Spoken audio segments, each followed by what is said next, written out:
padahal menurut yang membeli ini kan sudah dibeli, jadi hak saya dong mau dijual berapa kayak yang penting saya sudah mendapatkan keuntungan. Nah, kenapa pula kemudian saya harus mengikuti bahasanya gitu ya dari perusahaan. Nah, sebenarnya bagaimana Islam memandang hal seperti ini, Kiai? Assalamualaikum warahmatullahi wabarakatuh. Waalaikumsalam warahmatullahi wabarakatuh.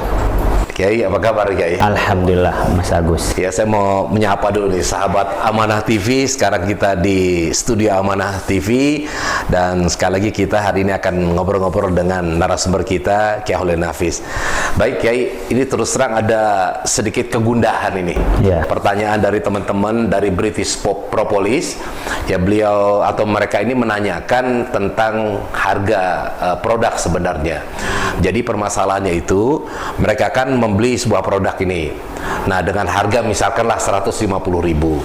Nah, kemudian mereka itu menjualnya itu misalkan di harga 225.000. Nah, sedangkan perusahaan itu mematok harga 250.000. Jadi harus 250.000 padahal menurut yang membeli ini kan sudah dibeli, jadi hak saya dong mau dijual berapa kayak yang penting saya sudah mendapatkan keuntungan. Nah, kenapa pula kemudian saya harus mengikuti bahasanya gitu ya dari perusahaan. Nah, sebenarnya bagaimana Islam memandang hal seperti ini, Kiai? Ya. Terima kasih Mas Agus atas pertanyaan, juga kepada teman-teman di BP ya, yang tergabung di dalamnya. Dalam hal ini kita membeli produk BP itu, lalu ada kewajiban untuk menjual dengan harga yang sama di masyarakat, 250.000. Sementara ada berdalih, saya kan udah beli, urusan saya dong. Saya mau bayar, mau jual berapa terserah saya.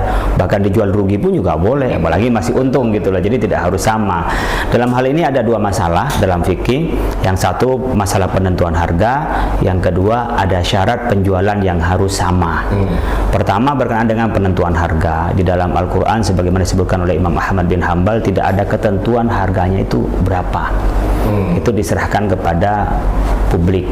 Pasar maksudnya? Ada pasar seperti apa. Bahkan ketika Rasulullah SAW itu diminta oleh para sahabat untuk menentukan harga karena harga tidak stabil di pasar, Nabi mengatakan selama itu tidak ada kecurangan, Allah lah yang maha memberi harga. Jadi tidak mau matok itu. Jadi harga diserahkan kepada hukum pasar. Tapi menurut Imam Al-Ghazali, ya sudahlah yang wajar saja, bisa 5, bisa 10%. Intinya tidak ada keterangan yang pasti dari Al-Quran dan hadis yang wajib mematok harga. Itu dikembalikan kepada pasar.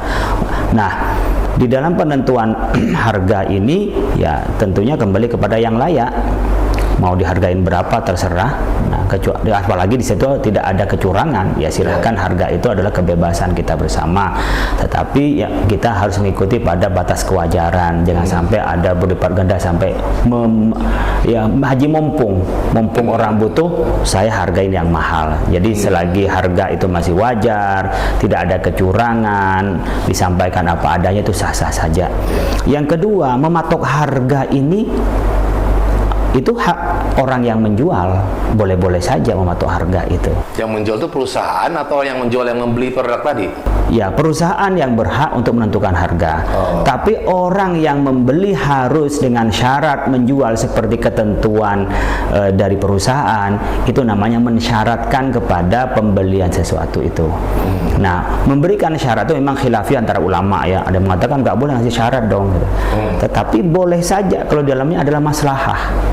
Al-aslu fil muamalah al-ibahah. Dasar pada muamalah itu boleh. Ya, di sini ketika ada kesepakatan antara mereka, nih kamu boleh bergabung loh dengan BP, Anda bisa jadi agen, tapi penjualan harus semua sama. Untuk melindungi apa? Agen-agen yang kecil, penjual-penjual yang kecil. Karena nanti kalau ada penjual yang besar di drop dengan harga yang murah, kan yang kecil nggak laku.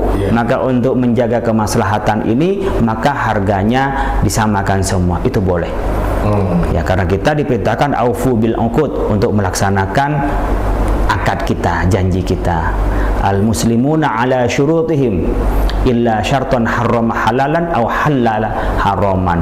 Jadi orang Islam itu terikat dengan perjanjiannya. kecuali janji itu menghalalkan yang haram atau mengharamkan yang halal.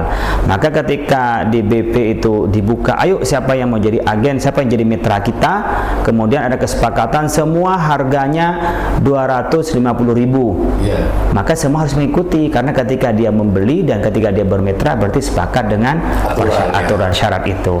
Tetapi anjuran saya barangkali karena ini sifatnya kemitraan gitu, bisa saja ketika mereka menjadi mitranya atau menjadi agennya itu dituangkan dalam bentuk perjanjian tertulis, sehingga tidak hanya di lisan ke lisan, tapi lebih kuat secara hukum ya. Hukum Indonesia lebih kuat daripada sekedar lisan-lisan. Oleh karena itu jawaban saya, menentukan harga itu hak penjual dan hak pembeli untuk menerima ridho dengan hal itu.